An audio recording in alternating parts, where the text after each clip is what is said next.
Assalamualaikum warahmatullahi wabarakatuh. Kumaha kabar sararea? Mugia sing sararehatnya. Ayeuna orang teraskeun deui pangajaran bahasa Sunda nyaeta tentang kecap saharti, sinonim, kecap panyambung, sareng rarangken barung. Anu kahiji nyaeta kecap saharti atawa sinonim. Kecap saharti nyaeta kecap anu beda tapi mibanda harti anu sarua. Artinya kata yang berbeda tapi memiliki arti yang sama. Contoh kecap saharti atau sinonim. Anu kahiji biantara. Biantara sama aja dengan pidato. Yang kedua bewara atau wawaran. Bewara artinya berita. Anu katilu sedih atau nalangsa. Sedih artinya sedih. Anu kaopat getol atau rajin. Selanjutnya nyaeta kecap panyambung. Kecap panyambung nyaeta kecap anu gunana pikeun nyambungkeun kecap atawa bagian-bagian kalimat. Artinya yaitu kata yang digunakan untuk menyambung kata atau bagian-bagian dari kalimat. Contoh kecap panyambung.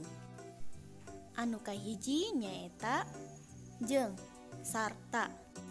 Artinya dan serta. Anu kadua atawa artinya atau. Anu katilu tapi artinya tapi. Kecap panyambung ieu merupakan kecap panyambung satata atau kata penyambung ini merupakan kata penyambung setara. Contoh anu salajengna nyaeta saenggeus samemeh. Artinya sesudah dan sebelum. Nu kadua upama, lamun, asal. Artinya jika, kalau, asalkan. Yang ketiga sabab, lantaran. Artinya sebab, karena. Nah, kalimat ini merupakan kalimat penyambung yang tidak setara. Anu salajengnya nyaeta rarangken barung atau imbuhan gabungan. Rarangken barung nyaeta rarangken anu dipake dina awal jeung atawa ditungtung kecap dasar sakaligus. Artinya kata imbuhan ini digunakan di awal atau di akhir kata secara bersamaan. Contoh rarangken barung. Anu kahiji nyaeta rarangken barung imbuhan gabungan ka dan a. Contoh kecapnya nyaeta keamanan atau keamanan, keolahan atau masakan, keperluan atau keperluan. Anu kadua nyaeta imbuhan gabungan kapi. Contoh kalimatna kapi milik, milik kapi rarai selalu terkenang-kenang.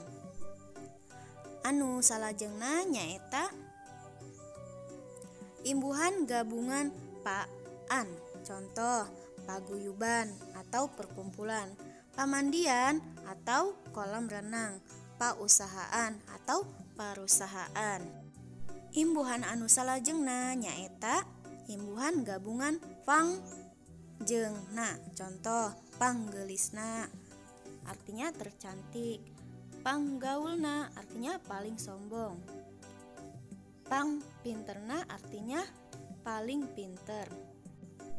Anu salajengna nyaeta imbuhan gabungan pangkeun. Contoh pangmawakeun atau tolong bawakan, pangdongengkeun artinya tolong ceritakan. Anu salajengna nyaeta imbuhan gabungan pi dan eun. Contoh pi bajueun artinya bahan baju, pi geulisen artinya akan cantik, pi gedeun artinya akan besar. Nah anak-anak, itulah penjelasan sedikit tentang kecap panyambung, kecap sinonim, dan imbuhan gabungan atau rarangken barung. Terima kasih yang sudah menyimak. Wassalamualaikum warahmatullahi wabarakatuh.